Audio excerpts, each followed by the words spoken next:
Class 12th EVS का chapter number 2 water pollution.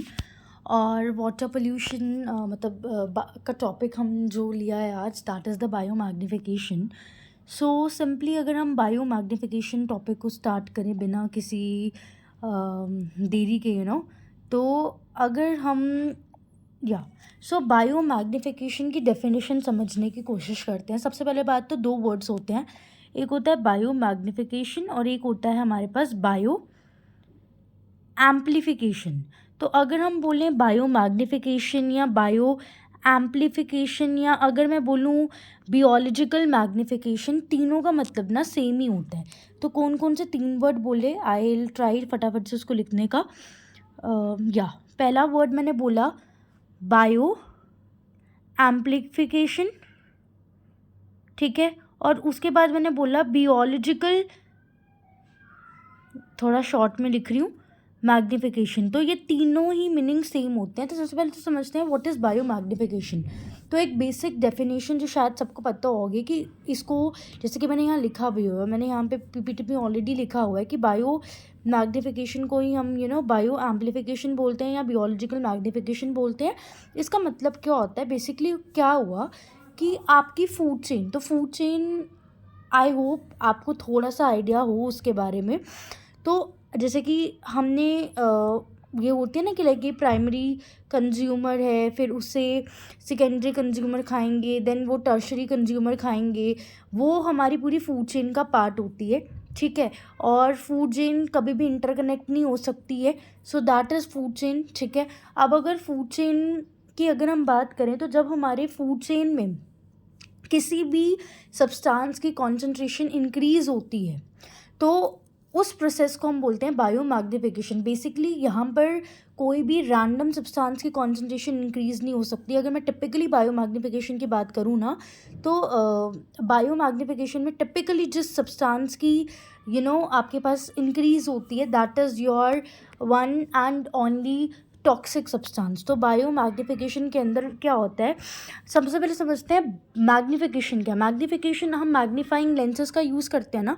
Magnifying lenses का use करने से क्या होता है, जब हम मैग्नीफाइंग लेंसेज को यूज़ करते हैं तो उनको यूज़ करने से क्या होता है, जो भी हमारे पास छोटी सी इमेज है वो हम बड़े से देख पाते हैं। फॉर एग्जांपल, ये अगर मुझे इसकी इमेज देखनी है तो अगर मैं यहाँ पे मैग्नीफाइंग लेंसेज का यूज़ करूँगी तो ये इमेज मुझे कुछ इतनी बड़ी दिखेगी। सो ऐसे ही बायो मैग्निफिकेशन का मतलब होता है, बायो मतलब ये बियोलॉजिकल फिनोमिना है जो हमारी लाइफ फॉर्म्स के साथ होता है, इसलिए बायो वर्ड यूज़ किया। और मैग्निफिकेशन का मतलब हो गया इंक्रीज़ होना। और यहाँ पर किस चीज़ की इंक्रीजमेंट होती है, बेसिकली बायो मैग्निफिकेशन के अंदर जो भी हमारे टॉक्सिक सब्सटेंस होते हैं ना, ऐसे सब्सटेंस जो हमारे लिए हार्मफुल हैं, ऐसे सब्सटेंस की कॉन्सेंट्रेशन इंक्रीज़ हो जाती है हमारी फूड चेन के अंदर। अब सब्सटेंस, जैसे कि इन्होंने एग्जांपल दी हुई है, बहुत फेमस एग्जांपल है डीडीटी की। डीडीटी एक तरह का पेस्टिसाइड है, मतलब एक ऐसे तरह का कंपाउंड है जिसके ज़रिए जो भी इंसेक्ट्स हैं, कीड़े मकोड़े हैं, हम उन्हें मारते हैं। फार्मर्स इसको अपनी क्रॉप फील्ड्स में यूज़ करते हैं सो दैट उन्हें पेस्ट से नुकसान ना हो जाए। तो वहाँ पर जब हम यहाँ मतलब मान लो ये क्रॉप फील्ड है, यहाँ पर कोई भी क्रॉप ग्रो हो रहा है, अब इस क्रॉप में ना कोई भी पेस्ट उस क्रॉप को खा सकता है, तो पेस्ट उस क्रॉप को ना खाए वहाँ पर डीडीटी का इस्तेमाल कर दिया जाता है। तो जब डीडीटी का इस्तेमाल क्रॉप फील्ड में किया जाता है so that pest won't eat that particular crop, so उस पर्टिकुलर सब्सटेंस को हम बोलते हैं पेस्टिसाइड, जो कि डीडीटी, जिसकी बहुत ही फेमस एग्जाम्पल है। अब होगा क्या, मान लो फार्मर ने इस क्रॉप फील्ड में यूज़ किया डीडीटी को। अब डीडीटी इस क्रॉप फील्ड से जैसे यूट्रोफिकेशन में हम स्टडी करते हैं कि फर्टिलाइजर्स वाटर बॉडी तक पहुंच जाते हैं ना, ऐसे ही यहाँ से जब पेस्टिसाइड्स वाटर बॉडी तक पहुंचेंगे। एक फिनोमिना हमारे फर्टिलाइजर्स का था which was eutrophication, but biomagnification is a phenomena which is of our pesticides. तो यहाँ पर हमारे पेस्टिसाइड्स आते हैं, ना कि फर्टिलाइजर्स। ये छोटा सिर्फ है बट थोड़ी काम की चीज़ें हैं। अब जब ये हमारी एक्वेटिक वाटर बॉडी में गई तो वहाँ पर भी तो लाइफ फॉर्म्स रहती है ना। अगर लैंड में आपको लाइफ फॉर्म्स दिखती हैं तो एक्वेटिक में भी लाइफ फॉर्म्स होती हैं। तो एक्वेटिक लाइफ फॉर्म्स को क्या होगा, हमारे उनके अंदर एक टॉक्सिक, अगर आप ही टॉक्सिक चीज़ खा लो, इट इज़ नॉट गुड ना, ऐसे ही होता है। तो बायोमैग्निफिकेशन के अंदर एक ऐसे सब्सटेंस की एक्यूमुलेशन होती रहती है over the period of time which is toxic. अब ये टॉक्सिक सब्सटेंस आया कहाँ से? ये टॉक्सिक सब्सटेंस हमारे पेस्टिसाइड्स से आता है जो हम क्रॉप फील्ड्स में यूज़ करते हैं। तो आई होप बायोमैग्निफिकेशन का बेसिक का मतलब क्या होता है दैट इज़ क्लियर कि बायोमैग्निफिकेशन, आई रिपीट, बायोमैग्निफिकेशन में जो भी हार्मफुल चीज़ें होती हैं, हार्मफुल केमिकल्स हैं जैसे कि पेस्टिसाइड्स, टीडीटी, उनका अमाउंट हमारे एटमॉस्फेयर में बढ़ जाता है। अब इसकी डेफिनेशन में हमने बहुत टाइम लगा इन्वेस्ट कर दिया है, अब हम थोड़ा आगे इंक्रीज़ करते हैं, ठीक है। अब आगे थोड़ा बढ़ते हैं, आई मीन अब ये तो डेफिनेशन थी, बहुत ही बेसिक डेफिनेशन है, बट एक अच्छी डेफिनेशन अगर हम बोलूँ तो वो ये हो सकती है, which is according to encyclopedia, biomagnification, जिसको हम बायो एक्यूमुलेशन भी बोलते हैं, it refers to the ability of living organisms to accumulate certain chemicals to the concentration larger than occurring in their inorganic non-living environment, or in case that animals, the food we eat. Now अब इसका basically मतलब क्या हुआ है? Basically मतलब ये है, मान लो हम बात कर रहे हैं डीडीटी की, ठीक है। अगर DDT which is a pesticide, जो पेस्ट कीड़े मकोड़ों को मारने में काम आता है, अगर मैं पूछूं कि नॉर्मली मेरा डीडीटी कितना हमारी क्रॉप फील्ड्स में है, तो हम बोलेंगे इतना नहीं है, मतलब जो उसकी नॉर्मल नेचुरल स्टेट है नॉन लिविंग एनवायरनमेंट में वो इतना नहीं है।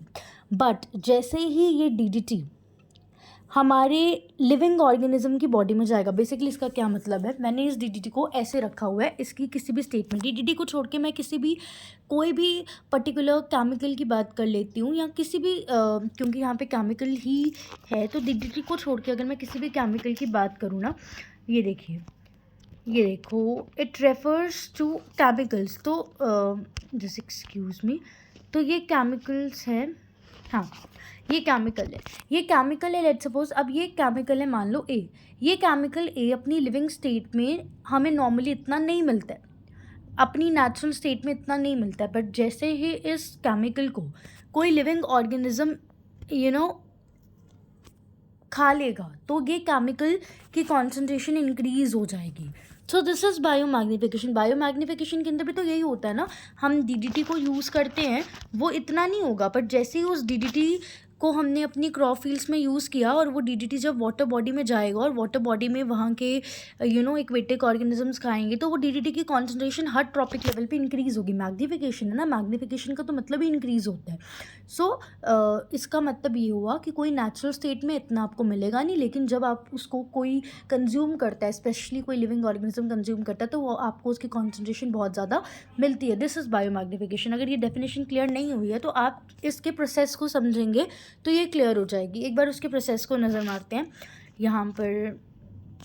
हाँ ये देखिए, ये है हमारे प्रोसेस कि आखिर बायोमैग्निफिकेशन होती कैसे है। This is that process. तो बायोमैग्निफिकेशन में होता क्या है, अब जैसे ये देख लीजिए डीडीटी है, ठीक है, मैं डीडीटी की एग्जांपल ले रही हूँ बिकॉज वो टॉक्सिक केमिकल है।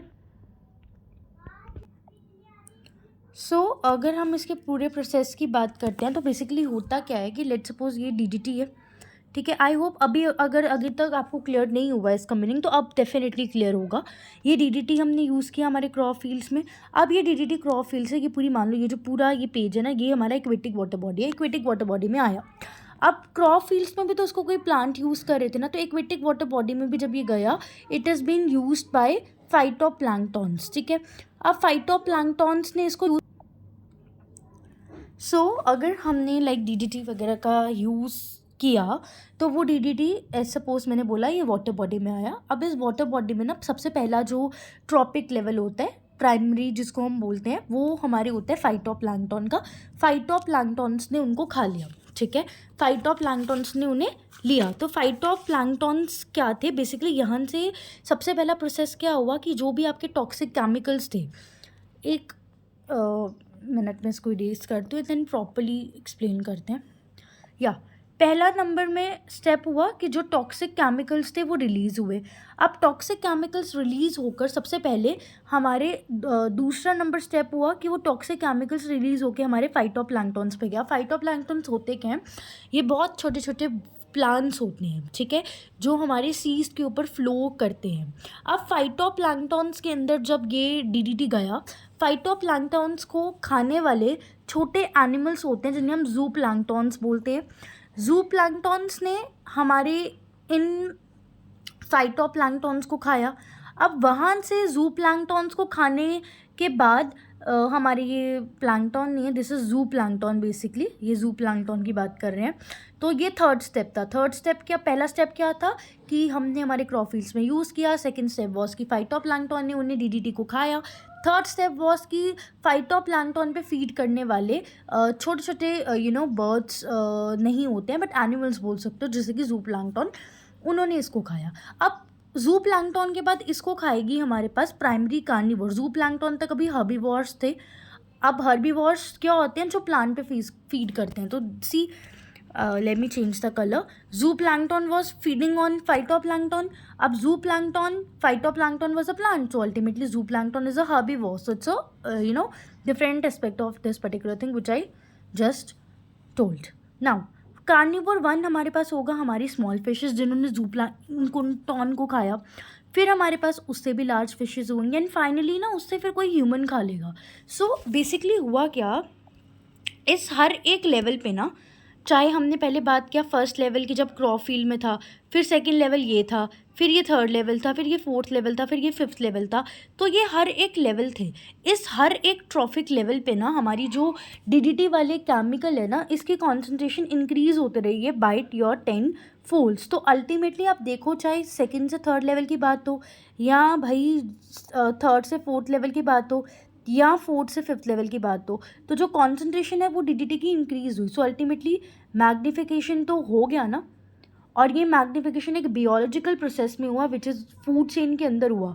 सो इसलिए ये बियोलॉजिकल मैग्निफिकेशन है। आई होप अब क्लियर हुआ हो एक बार, क्योंकि अब इसके डिटेल में हमने आगे स्टडी करना है, तो it should be very much clear. एक बार मैं आपको रफ में एक्सप्लेन कर देती हूँ दोबारा कि बायो मैग्निफिकेशन एग्जैक्टली होता क्या है, और जिसको ये पार्ट क्लियर हो गया वो इस पार्ट को स्किप करते रहना, ठीक है। आई डोंट वांट किसी का टाइम वेस्ट हो, बट जब तक मुझे प्रॉपरली लगेगा नहीं कि पूरा क्लियर हुआ, I want go further move. चलिए, सबसे पहला स्टेप हमने क्या बोला कि हमारे पास क्या था, ये क्रॉप फील्ड्स थी।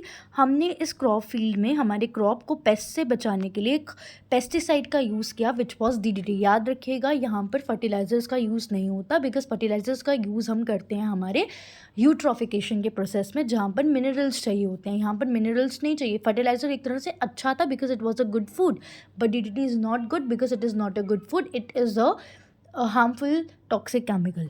अब इसके बाद ये चीज़ हमारे फाइटोप्लैंक्टन ने खाई, तो यहाँ से हमारी फूड चेन शुरू हो गई, ठीक है। अब फाइटोप्लैंक्टन छोटे छोटे प्लांट्स होते हैं जिन्होंने इसको खाया। अब फाइटोप्लैंक्टन्स के ऊपर, फाइटोप्लैंक्टन्स क्या थे, प्लांट्स थे, तो प्लांट्स के ऊपर डायरेक्टली जो फीड करते हैं वो थे हर्बीवोर्स। तो एक्वेटिक के हर्बीवोर्स थे हमारे पास जू प्लैंक्टन, जो कि हमारे फाइटोप्लैंक्टन पे फीड करते हैं, और अल्टीमेटली जू प्लैंक्टन पे फीड्स करती हैं फिशेस, और इन पे फीड करती हैं large fishes, and then finally humans. तो आप देखो, चाहे कोई भी ट्रॉपिक लेवल हो, जो हमारा ये नंबर है, इट हैज़ बिन इंक्रीज। जब ये फर्स्ट से सेकंड ट्रॉपिक लेवल पे आया, सेकंड के बाद फाइटोप्लैंक्टन के बाद चाहे इसे जू प्लैंक्टन ने खाया हो, चाहे जू प्लैंक्टन के बाद इसको फिशेस ने खाया हो, चाहे उस फिश के बाद इसको large fish and then human ने खाया, तो हर एक लेवल पे जो हमारी कॉन्सेंट्रेशन थी वो 10% से तो इंक्रीज़ होते रही है। और इनफैक्ट जब ह्यूमन ने इसको कंज्यूम किया, तो सोचो कि ह्यूमन के अंदर तो कितना ज़्यादा केमिकल इंक्रीज़ हुआ है। केमिकल की कॉन्सेंट्रेशन हर एक लेवल पे कम नहीं हुई है, हर एक लेवल पे बढ़ी है। तो अगर हम यहाँ पे देखें, जब फर्स्ट लेवल था, फर्स्ट से सेकंड लेवल पे आया, सेकंड से थर्ड लेवल पे आया, थर्ड से फोर्थ लेवल पे आया, एंड फाइनली जब ह्यूमंस के पास आया, तो इसमें इंक्रीज़ हुई कॉन्सेंट्रेशन इसमें भी इंक्रीज़ हुई। मान लो अगर इसमें 50 थी, ठीक है, तो जब वो फाइटोप्लैंक्टन से जू प्लैंक्टन गया, वहाँ 100 हो गई। जू प्लैंक्टन से फिशेस के पास गया, तो वो मान लो 150 हो गई। फिशेस के बाद लेट सपोज वो ह्यूमंस के पास आया, तो 200 आई। मतलब अगर शुरू 50 से हुआ है, तो ह्यूमंस के पास आके वो 4 टाइम्स इंक्रीज़ होगी। तो ह्यूमंस को तो मैक्सिमम नुकसान हुआ इस बायो मैग्निफिकेशन से, बिकॉज ह्यूमन के पास उस टॉक्सिक केमिकल की concentration really really really very very very high पहुंच रही है। तो सबसे ज़्यादा आप पूछें, सबसे ज़्यादा एडवर्सली इफेक्ट कौन हुए हैं आपके इस प्रोसेस ऑफ बायो मैग्निफिकेशन से, यू वुड स्पीक कि सबसे ज़्यादा जो एडवर्सली इफेक्ट होने वाले जनता पार्टी हैं वो है आपके ये वाली, जो आपकी हाईएस्ट ट्रॉपिकल लेवल पे बैठी हुई हैं, जिसके बाद आगे कुछ प्रोसेसिंग नहीं हो रही। तो आई होप बायो मैग्निफिकेशन क्या होता है, कैसे इंक्रीज़ होता है, या एक्सप्लेनेशन क्लियर हुई हो, और सबसे ज़्यादा एडवर्सली इफेक्टेड ह्यूमन कैसे हो, this is also been very much clear. Now next topic is biomagnification हो क्यों सकता है, ठीक है, मतलब ऐसा क्या क्या रीज़न है. तो बेसिकली ये 3 पॉइंटर्स हैं. I literally love these 3 pointers. अब इसकी एक्सप्लेनेशन देते हैं एक एक करके. देखिए, परसिस्टेंस पहले तो मतलब समझिए. Persistence, food chain energies and low substance excretion, basically इन सब के मतलब क्या है. देखो, परसिस्टेंस का मतलब होता है जो चीज़ है वो एज इट इज़ रहना. इसका क्या मतलब है, मान लो ये मेरे पास कोई ऑर्गेनिक मटेरियल है जो बायोमैग्निफिकेशन करने के बिल्कुल काबिल है. ये जब हर एक ट्रॉपिक लेवल पे जा रहा है तो इसकी कॉन्सेंट्रेशन इंक्रीज़ हो रही है एंड ये नुकसान पहुंचा रहा है. मतलब इंक्रीज़, कोई अच्छी चीज़ की कॉन्सेंट्रेशन इंक्रीज़ नहीं हो रही ना, इंक्रीज़ भी गंदी चीज़ की कॉन्सेंट्रेशन हो रही है, ठीक है. अब परसिस्टेंस का क्या मतलब है कि तुम्हारा जो भी सब्सटेंस है तुम उसको तोड़ ही नहीं पा रहे. अगर तुम उसको तोड़ोगे नहीं तो वो आगे आगे लेवल पे बढ़ता ही जाएगा, ठीक है. तो this is persistence. I hope clear होगा. परसिस्टेंस सिंपली मीन्स कि तुम्हारे पास कोई सब्सटेंस है, तुम सिंपल एनवायरनमेंट प्रोसेस से वो ब्रेक ही नहीं कर रहे हो. तुम उसको ब्रेक नहीं कर रहे हो तो वो वैसा ही रहेगा. अगर ये ऐसे, अगर मैं इसको ब्रेक कर दूँ, ये ऐसे ऐसे ऐसे ऐसा हो जाएगा, तो ये एक पॉइंट के बाद ख़त्म हो जाएगा. बट मैं इसको ब्रेक नहीं कर पा रही तो ये एज इट इज़ रहेगा और यही चीज़ एक्यूमुलेट हो जाएगी. तो दिस इज़ परसिस्टेंस. नेक्स्ट,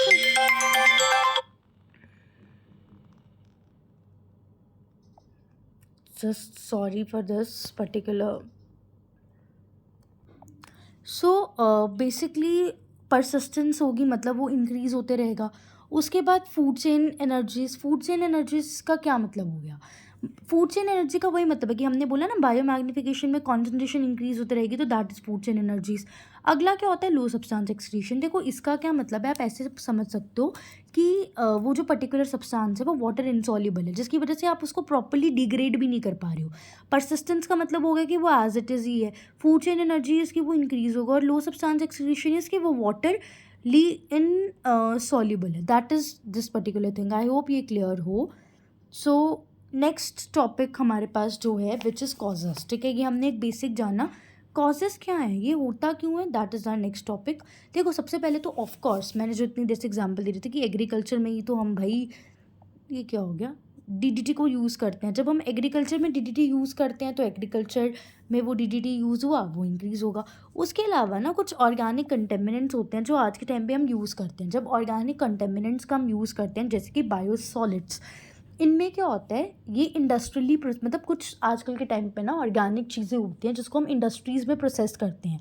जब हम उन्हें इंडस्ट्री में प्रोसेस करते हैं ना, तो होता क्या है, इंडस्ट्री में प्रोसेस करने की वजह से वो बहुत ही गंदी होती हैं, क्योंकि उनके अंदर फॉस्फोरस, नाइट्रोजन जैसे न्यूट्रिएंट होते हैं. एंड यही न्यूट्रिएंट्स क्या करते हैं, आगे जाके बायोमैग्निफिकेशन के लिए, नॉट डायरेक्टली, बेसिकली ऐसे समझे कि इंडस्ट्री, ऑर्गेनिक कंटेमिनेंट्स का मतलब है कि there are certain organic products which are industrially synthesized, and when they are industrially synthesized they contain certain compounds which can furthermore create this biomagnification का process. उसके बाद वही है, इंडस्ट्री में हम कुछ बना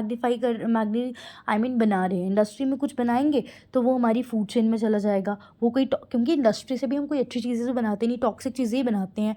जैसे कि बनाया कुछ और वो हमारी फूड चेन में एंटर करा, बायोमैग्निफिकेशन होगी. उसके बाद माइनिंग, ये इंपॉर्टेंट पॉइंट है काफ़ी ज़्यादा. देखो माइनिंग में क्या होता है, माइनिंग का सिंपली मतलब होता है कि आप क्या कर रहे हो, कोई एरिया पकड़ रहे हो, उस एरिया के को ना बहुत ही डीपली उसमें होल्स क्रिएट कर रहे हो, सो दैट आप उसमें से कुछ एक्सट्रैक्ट आउट कर पाओ. लाइक हम बोलते हैं ना, ज़मीन खोदी एंड ज़मीन को डिगअप किया एंड उससे हमें एक मिनरल मिला, दैट इज़ माइनिंग. अब कई बार हम जिंक को निकालते हैं, कई बार कॉपर को निकालते हैं, कई बार कोबाल्ट को निकालते हैं, कई बार लेड को निकालते हैं. और मान लो हमने लेड को निकाला या इन्हीं किसी मेटल्स को निकाला, ये हमारी वाटर बॉडी में एंटर कर गई. जब ये हमारी वाटर बॉडी में एंटर करेंगे, नंबर इंक्रीज़ हो जाएगा इनका, तो वही है. उसके अलावा प्लास्टिक, इनफैक्ट आप पढ़ेंगे भी, जो लेड होता है ना, वो तो सबसे गंदा होता है. वो भी एक बायोमैग्निफिकेशन के लिए एक बहुत इंपॉर्टेंट मटेरियल होता है. तो अगर हम लेड को ही बंद कर देंगे तो बायोमैग्निफिकेशन थोड़ी कम ज़रूर होगी. तो माइनिंग करेंगे, ये सब चीज़ें निकलेंगी. जब ये सारी चीज़ें निकलेंगी तो ये हमारे बायोमैग्निफिकेशन कर सकती हैं, क्योंकि इसको कोई अपनी नॉन लिविंग स्टेट से निकल कर ये एक लिविंग स्टेट में आ सकती हैं. फिर प्लास्टिक आज के टाइम पे सबसे डिज़ास्टरस है. बेसिकली प्लास्टिक बना होता है एक हार्मफुल केमिकल का, जिसको मैंने यहाँ मेंशन भी किया हुआ है, विच इज़ बिस्फेनॉल. ये बिस्फेनोल एक बहुत ही गंदा कंटेमिनेंट है जो कि हमारे को नुकसान पहुंचा सकता है. So that's how plastic is related with biomagnification, not directly plastic but that is made up of bisphenol that basically does this. उसके अलावा टॉक्सिक गैसेस, आजकल के टाइम पे एसिड रेन सबने सुना हुआ है. बेसिकली जब हमारे इन्वायरमेंट से गैसेस निकलती है हम उनको प्रॉपर्ली डिस्चार्ज नहीं करते. When we don't discharge them properly they just combine with rain, and when they combine that rain is very bad, that is a acid, and that acid, अब मान लो ना बारिश पड़ रही है, ये बारिश है, ये ड्रॉपलेट्स भी बारिश को रिप्रेजेंट कर रहे हैं. ये कोई एक्वेटिक वाटर बॉडी में बारिश एंटर करी, ठीक है, और ये बारिश है एसिड रेन की फॉर्मेट पे. तो एसिड रेन के अंदर कोई अच्छी चीज़ें तो होती नहीं है, कंटामिनेंट्स ही हैं. जिस कंटामिनेंट्स को लो और नुकसान पहुंचाओ. सो बायोमैग्निफिकेशन आई होप क्लियर हो, कॉजेज़ क्लियर हो. ये थोड़ा लिख देती हूँ, कॉज हैं ये. कॉज क्या है इसका? एग्रीकल्चर, फिर ऑर्गेनिक कंटेमिनेंट्स, फिर इंडस्ट्रियल मैन्युफैक्चरिंग, फिर माइनिंग, फिर प्लास्टिक, फिर टॉक्सिक गैसेस. अब ये डिटेल में कैसे हैं वो मैंने कर लिया है. कोई डाउट तो please tell me. Then we have the next topic. चलिए, सो उसके बाद जो नेक्स्ट टॉपिक आता है वो था इफेक्ट. मतलब हमने डिस्कस करा कि बायोमैग्निफिकेशन क्या होता है, हमने डिस्कस करा कि एग्रीकल्चर में हम डीडीटी यूज़ करते हैं, that could be the cause of biomagnification. हमने डिस्कस कर लिया कि ऑर्गेनिक कंटेमिनेंट्स होते हैं जिसमें कुछ ऐसे सब्सटेंसेस होते हैं जो बायोमैग्निफिकेशन कॉज कर सकते हैं. वी डिस्कस कि कुछ इंडस्ट्रियल मैन्युफैक्चरिंग की वजह से बायोमैग्निफिकेशन हो सकती है. हमने बोला माइनिंग की वजह से, हमने बोला प्लास्टिक में बिस्फेनोल होता है वो बायोमैग्निफिकेशन कॉज कर सकता है. हमने बोला टॉक्सिक गैसेस एसिड रेन बनाती हैं, वो एसिड रेन हमारे एक्वेटिक वाटर बॉडी में आती है, उस एसिड रेन की वजह से प्रॉब्लम होती है. तो agriculture, organic contaminants, mining, plastic, toxic acid, industrial manufacturing, हर एक को मैं लास्ट में रिपीट भी करवाती हूँ, तो मैं करवा दूँगी एक बार. तो अब अगर हम बात करें इफ़ेक्ट्स की, सो इसके इफ़ेक्ट्स क्या हैं, ठीक है, मतलब हुआ, अब उससे प्रॉब्लम क्या होगी. हमने बोला कि हायर ह्यूमंस तक तो काफ़ी गंदा लेवल पहुंच जाता है केमिकल का. खुद सोचो, मैं आपको बोलूँ ये लो भाई ये केमिकल है, आप खाओगे? आप बोलोगे तो जहर है, तुम तो जहर क्यों खिला रही है. आई थिंक अब आपको क्लियर हो गया इफेक्ट्स क्या है. सेम है, आप जब बायोमैग्निफिकेशन होती है तो एक कंटेमिनेंट आपकी बॉडी में इंक्रीज़ हो रहा है, हर फूड चेन में वो कंटेमिनेंट इंक्रीज़ हो रहा है. स्पेशली फ़िश कोई मटेरियल को कंज्यूम कर रही है और वो फ़िश को ह्यूमन खा रहे हैं, तो ह्यूमन के अंदर तो मान लो उस फ़िश के वजह से कितना ज़्यादा गंदा कंटामिनेंट आ गया ना. ठीक है, आज के टाइम पे ऐसे फ़िश वगैरह खाना भी सेफ़ नहीं है बिकॉज़ हमारी वाटर बॉडी सेफ़ नहीं है. ठीक है, चलिए that's a very different topic of interest. फिलहाल तो इस पे बात करते हैं इफेक्ट्स क्या है. तो वही है, अगर ह्यूमन ने कंज्यूम करा तो ह्यूमन के को कैंसर वैंसर हो सकते हैं, लीवर किडनी उसकी डैमेज हो सकती है, कुछ रेस्पिरेटरी प्रॉब्लम हो सकती हैं. स्पेसिफिकली अगर कोई विमेन प्रेग्नेंट है ना तो उस प्रेग्नेंट विमेन के बेबी के अंदर बर्थ डिफेक्ट्स हो सकते हैं. उसके अलावा अगर हमने कोई केमिकल खा लिया, जहर है ना, तो वो ब्रेन डैमेज कर सकता है, कोई हार्ट डिसीजेस कर सकती है, ठीक है, एंड अल्टीमेटली पॉइजनिंग हो सकती है. अब उसके अलावा अब जैसे हेपेटाइटिस या कैंसर जैसे जो हम सुनते हैं आजकल के टाइम पे, वो मोस्ट ऑफ द टाइम पे ना इसलिए होते हैं बिकॉज हम कुछ मतलब मोस्ट ऑफ द टाइम तो sorry not most of the time, but उसका एक कॉज ये भी होता है कि हम सी फूड्स खाते हैं जो पॉइजनड होते हैं विद मर्करी. हमने तो मर्करी से पढ़ा भी है ना, मिनामाटा डिसीज़ होता है, तो वही है. तो ऐसे चीज़ें हमें नुकसान पहुंचा सकती हैं, तो वो पेस्टिसाइड हम खाएंगे तो हमें ये सारी डिसीजेस हो सकती हैं जिसको मैंने एक एक को एक्सप्लेन कर दिया. उसके अलावा हमारे पास होता है रिप्रोडक्शन पे क्या इफेक्ट होता है. बेसिकली अगर कोई, जैसे कि मैंने बोला कि प्रेग्नेंट विमेन खाती है ना तो उसके बेबी में बर्थ डिफेक्ट हो सकता है, and in fact the person can become infertile also. So ये बहुत ही वाइटल इफेक्ट है. और उसके अलावा हमारे पास एक एग्ज़ाम्पल गिवन है यहाँ पर, ये वाली लेट मी मार्क इट, ये वाली पर्टिकुलर एग्ज़ाम्पल, कि जो हमारे पास थोड़ा सा, मैं इसको अच्छे से मार्क कर देती हूँ सो दैट बाकी पैराग्राफ लॉक ना. ये वाला कि जो हमारे पास सी बर्ड्स होते हैं या जो एग्स होते हैं ना, नॉर्मली उनके, अब मैं इसको एग्जैक्टली एक एग्जांपल दे रही हूँ कि रिप्रोडक्शन पे कैसे होगा. मान लो ये कोई सी बर्ड है, अब ये सी बर्ड ना एग्स ले करता है. अब एग्स के आसपास ना प्रोटेक्ट करने के लिए ये शेल होता है, ये वाला पूरा शेल है, ये देखो शेल कितना मोटा है. बट अगर वो जो सी बर्ड होगा वो ऐसा सी बर्ड होगा जिसके अंदर कोई पेस्टिसाइड है, तो उसका ये जो शेल, ये एग शेल बना है ना, ये शेल बहुत ही पतला हो जाएगा. और पतला शेल जो होता है ना जल्दी रप्चर होगा तो उसका एग डायरेक्ट कॉन्टैक्ट में आ जाएगा इन्वायरमेंट के, एंड अल्टीमेटली उस एग के मरने का चांसेस है. So that's it. उसके अलावा हमारी फूड चेन डिस्टर्ब होती है, एंड देन हमारे कोरल रीफ्स जो है वो डिस्टर्ब होती हैं. ये होती कैसे उसको एक्सप्लेन करते हैं. कोरल रीफ्स बेसिकली क्या है कि ये ना हम बायो में पढ़ते हैं कि एक पर्टिकुलर फाइलम होता है जिनमें कोरल रीफ्स बनती हैं। अब जैसे साइनाइड, ये भी एक तरह का मेटल वगैरह होता है, माइनिंग से भी तो हो सकते हैं ना बायो मैग्निफिकेशन। तो मान लो साइनाइड था, अब साइनाइड का इस्तेमाल किया, तो साइनाइड के इस्तेमाल करने से क्या होगा,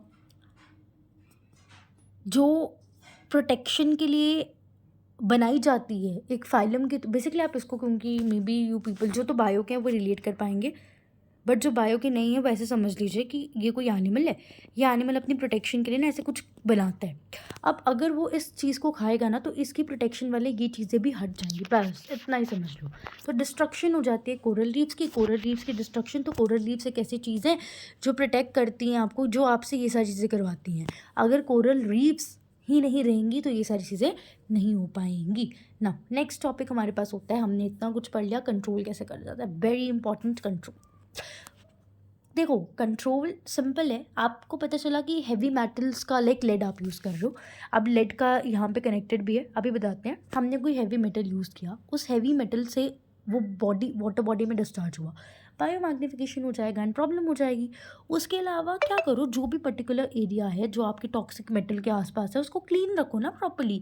if you want clean your area, वो टॉक्सिक मेटल रिलीज़ हो जाएगा वाटर बॉडी में।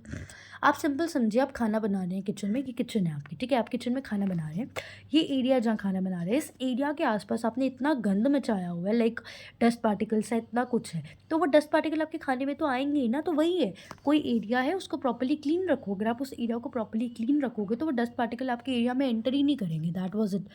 उसके अलावा इंडस्ट्रियल यूनिट्स का यहाँ पे बहुत इंपॉर्टेंट रोल आता है कि इंडस्ट्रीज़ अपने आसपास के एरिया को स्ट्रैटेजाइज करें इस तरीके से कि ये सारी प्रॉब्लम्स ना हो पाएँ, बिकॉज इंडस्ट्रीज़ से चीज़ें रिलीज़ होती हैं तो ये सारी प्रॉब्लम्स होती हैं ना। और जो केमिकल्स नुकसान पहुंचा रहे हैं उनको यूज़ ही ना करो। उसके अलावा ना घर पे पॉलीविनाइल मतलब पीवीसी जो हम करवाते हैं उसको यूज़ करना थोड़ा बंद करें। ऐसे प्लम्बिंग मटेरियल्स का यूज़ ना करें जिसमें पीवीसी है, बिकॉज पीवीसी के अंदर ना लेड होता है, एंड लेड जो है ना वो इतना गंदा केमिकल है जो सबसे ज़्यादा बायो मैग्निफिकेशन करता है। जैसे मैं बोलूँ डीडीटी दे रही हूँ, आप बोलो डीडीटी, अब तो आपको पक्का पता लग गया कि डीडीटी को भाई यूज़ नहीं करना है, बिकॉज डीडीटी जो है वो बायो मैग्निफिकेशन करता है।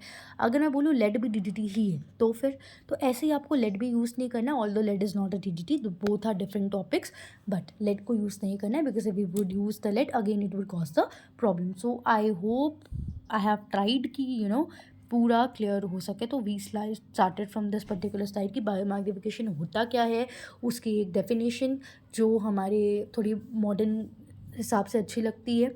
उसके अलावा बायो मैग्निफिकेशन क्यों हो जाता है, बिकॉज परसिस्टेंस, मतलब हमारा जो भी चीज़ है वो प्रॉपर्ली ब्रेक डाउन नहीं हो रही है, फूड चेन में वो इंक्रीज़ हो जा रही है, वो मैग्नीफाई हो रही है ना। अगर वो मैग्नीफाई नहीं हो तो उसके अलावा जो भी चीज़ है वो वाटर में सॉल्युबल नहीं है। उसके अलावा हमने पढ़ा कि और थोड़े कॉजेज़ पढ़े, हमने बोला एग्रीकल्चर करते हैं हम, डीडीटी का यूज़ करते हैं, वो डीडीटी हमारी एक्वेटिक वाटर बॉडी में जाता है। फिर हम कुछ ऑर्गेनिक कंटेमिनेंट्स का यूज़ करते हैं जो आजकल के टाइम पे पर्सनल केयर प्रोडक्ट्स से बने होते हैं। PPCAPS का मतलब होता है पर्सनल केयर प्रोडक्ट्स। तो वो पर्सनल मैं लिख लेती हूँ उसका मतलब, दिस इज़ पर्सनल, मैं लिख नहीं पाऊँगी एक्चुअली, केयर प्रोडक्ट्स। तो ये पर्सनल केयर प्रोडक्ट्स जो होते हैं ये फिर आगे प्रॉब्लम कॉज करते हैं। फिर इंडस्ट्रीज़ मैन्युफैक्चरिंग के टाइम पे होता है, इसलिए इंडस्ट्रीज़ कंट्रोल भी यही है, जो कॉज है वही कंट्रोल है। अगर इंडस्ट्रियल के टाइम पे चीज़ें हो रही हैं तो इंडस्ट्रीज़ इस तरीके से स्ट्रैटेजाइज हो कि ऐसा ना हो। माइनिंग के टाइम पे हो रही है तो माइनिंग, देखो ना माइनिंग के वक्त भी लेड निकल रहा है, देखिए लेड तो कितना हार्मफुल है ना। तो इस तरीके से हो ये लेड भी कि प्रॉपरली हो, एरिया क्लीन करें। फिर प्लास्टिक का यूज़ कम करें, इसलिए तो बोला इसलिए तो बोला कि पीवीसी को बंद कर दो। देखो उसका जो कॉज लर्न कर लोगे अपने आप कंट्रोल लर्न होगा। फिर टॉक्सिक गैसेस को कम करो। अब इसके इफ़ेक्ट्स क्या हो सकते हैं, यही इफ़ेक्ट है कि ह्यूमन हेल्थ को बहुत गंदेली कर सकता है।